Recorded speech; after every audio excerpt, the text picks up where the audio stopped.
23 दिन से रांची में छात्र अपनी मांगों को लेकर धरने पर बैठे हैं। कोई भूख हड़ताल पर बैठा है तो कोई घर बार छोड़कर न्याय की गुहार लगा रहा है। लेकिन हेमंत सोरेन के कानों में तो जूं तक नहीं रेंग रही। जंतर मंतर के प्रदर्शनकारियों का समर्थन करने वाले राहुल गांधी को भी इन छात्रों पर कुछ दिखाई नहीं दे रहा। वो भले आंख दिखाएंगे, किसको आंख दिखाएं? क्योंकि झारखंड में सरकार में वो भी तो हैं, वो भी तो मलाई खा रहे हैं। पर रांची के छात्र अपना हक लेना जानते हैं और इसीलिए प्रदर्शन का आज 23वां दिन है और आगे के लिए भी इन छात्रों ने सरकार के लिए बड़ी चेतावनियां जारी की हैं।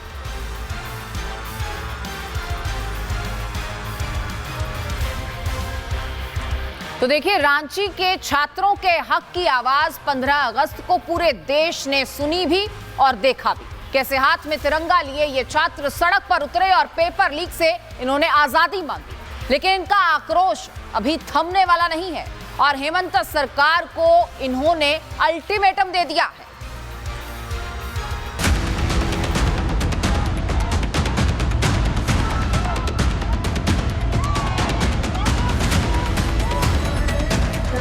सड़क पर आंदोलनकारी, आर पार की तैयारी, रांची में महासंग्राम, कब सुनेगी सोरेन सरकार? जेपीएससी की धांधलियों और पेपर लीक के विरोध में रांची में 23 दिन से जारी छात्रों का धरना प्रदर्शन अब आंदोलन का रूप ले चुका है। शनिवार को आजादी के उत्सव पर इसकी एक झलक देखने को भी मिली, जहां हाथों में तिरंगा झंडा और संविधान लिए हजारों छात्रों ने सड़क पर उतरकर सोरेन सरकार के खिलाफ बिगुल फूंका। हाथों में तिरंगा, दिल में आक्रोश, लेकिन अपने हक की हुंकार को लेकर छात्र इस समय सड़कों पर इस तिरंगे के साथ अब दिखाई दे रहे हैं। आप देखिए कितनी लंबी ये तिरंगा यात्रा है और इस तिरंगा यात्रा का केवल मकसद यही है कि एक शक्ति प्रदर्शन, एक शांतिपूर्वक दिखाना सरकार को भी कि आखिर हमारे छात्रों की तादाद कितनी है, कितनी संख्या में। आज देखिए आप, जहां तक आपकी कैमरे की नजर जाएगी हर तरफ आपको छात्र ही दिखाई देंगे। किसी के हाथों में संविधान है, किसी के हाथों में तिरंगा है और यहाँ पर हक की हुंकार है। और देखिए अपनी वही आवाज है जो लगातार छात्र पिछले 22 दिनों से मांगते चले आए। ये तो महज शुरुआत है, क्योंकि ये बिरसा मुंडा की धरती है। यहाँ हक की आवाज दबाई नहीं जाती। तिलका मांझी की मिट्टी है ये। यहाँ हक मिलने तक लड़ाइयाँ लड़ी जाती हैं। तभी तो इन छात्रों ने सरकार की तरफ से मांगे नहीं माने जाने पर आर पार की जंग का ऐलान कर दिया है। सरकार की वादा खिलाफी और अपनी मांगों को पूरा ना होते देख छात्रों ने ऐसा ऐलान कर दिया है जिसने हेमंत सरकार की नींद उड़ा दी है। छात्रों के गुस्से का अंदाजा इसी से लगा सकते हैं कि उन्होंने न सिर्फ हेमंत राहुल का पुतला जलाने का ऐलान कर दिया, बल्कि झारखंड सरकार को अल्टीमेटम भी दे दिया है। 18 अगस्त तक मांगे पूरी करने का अल्टीमेटम। राज्य के सभी 24 जिलों में प्रदर्शन।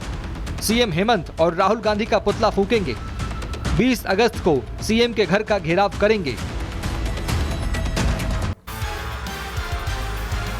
तो आंदोलनकारी छात्रों का गुस्सा सोरेन सरकार पर कितना है, उन्हीं की जुबानी आपको सुनवाते हैं। सुनिए। आप लोगों ने अल्टीमेटम दे दिया, आप लोग कह रहे हैं कि अब भगत सिंह की राह पर चलना पड़ेगा। आखिर सिचुएशन ऐसी क्यों आ गई? क्योंकि आज हम लोग का प्रोटेस्ट का 23वां दिन है। आज जिस तरह हम लोग पीसफुल प्रोटेस्ट कर रहे थे, गांधीवादी तरीके से हम लोग बैठे हुए थे धरने पे, हम लोग लगता था सरकार कहीं ना कहीं हम लोग की बातों को सुनेगी, बट सरकार आज तक ऐसा कोई प्रतिक्रिया नजर नहीं आ रही है। क्योंकि वो सरकार हम लोग की बातों को दिन पर दिन नज़रअंदाज करती जा रही है।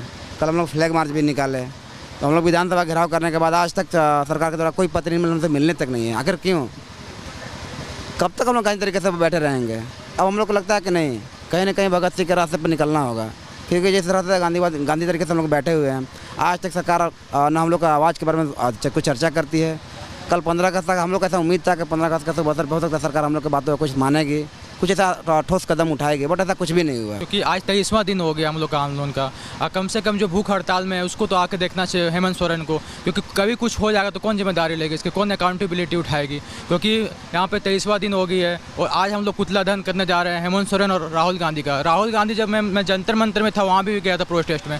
राहुल गांधी जो है वहाँ पर जा सकते हैं प्रोटेस्ट में, प्रयागराज जा सकते हैं और झारखंड में सिर्फ ट्वीट कर सकते हैं कि वीडियो के माध्यम से सिर्फ ट्वीट करके बता रहे हैं कि ये हो रहा है, वो हो रहा है। लेकिन यहाँ पे आने के उससे मिलना चाहिए, छात्रों से मिलना चाहिए, क्योंकि उसकी सरकार है, 15 विधायक है उसके यहाँ पे झारखंड में, उसने अकाउंटेबिलिटी दी है, उसको आके छात्रों से मिलना चाहिए, बात करनी चाहिए, हेमंत सरकार से हमारी बात मंगानी चाहिए। हमारा भी कोई मंशा नहीं है कि हम मुख्यमंत्री के घर का आवास का घेराव करे, लेकिन उनकी कठोर नीति के कारण हमें मजबूरन उनका आवाज़ घेराव करना पड़ेगा। और आज हम लोग पुतला दहन करेंगे माननीय राहुल गांधी जी का और माननीय मुख्यमंत्री हेमंत सोरेन का। यहाँ जो स्थिति है ना बहुत ज़्यादा ख़राब देखते हुए इसके कारण तो मुझे आना पड़ा। ये मुझे समझ में नहीं आ रहा है कि सरकार की यहाँ पर तो सरकार कांग्रेस और जेएमएम की है। एक्चुअल में अगर ये लोग जांच कराते हैं ना तो उसके मेन कार्यकर्ता लोग फंसने के चांस है, इसके लिए ये लोग कर रहे हैं। और सवाल यह है कि ये गुस्सा हो भी क्यों ना, क्योंकि हेमंत सरकार की जेपीएससी के कारनामे जो इतने बड़े बड़े हैं, पहले ही सवालों के घेरे में घिरी जेपीएससी के सवालों ने अब इसकी परीक्षा व्यवस्था पर भी एक बड़ी बहस छेड़ दी है।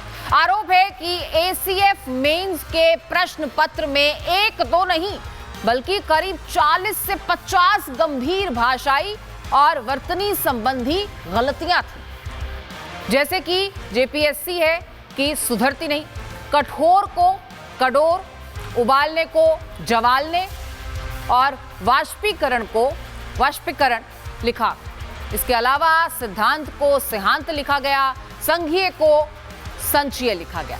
तो प्रश्न पत्र में हुई ये गलतियां भी लगातार बड़े सवाल खड़े करती हैं।